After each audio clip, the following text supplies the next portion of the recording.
Musibah bertubi-tubi, syok saksikan anak mantu dan cucu tewas dibunuh. Hajah Umamah juga meninggal dunia.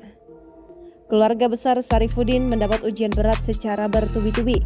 Setelah anak, menantu, dan cucunya tewas terbunuh, sang ibunda Umami syok hingga akhirnya meninggal dunia pada Sabtu 27 November 2021.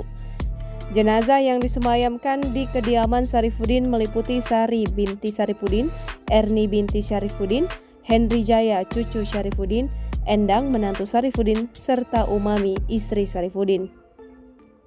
Rumah keluarga Sarifuddin kental dengan suasana duka. Pelayat datang silih berganti. Tampak juga Kapolres Oku AKBP Danu Agus Purnomo SIK berkunjung ke rumah duka Ikrom bin Makmur. Seperti diberitakan sebelumnya, warga desa Bunglai, Kecamatan Peninjauan Oku, Provinsi Sumatera Selatan berduka. 5 warga kampung 1 tewas terbunuh akibat diamuk pelaku yang diduga orang dengan gangguan jiwa atau ODGJ, Otori Effendi alias Sueb.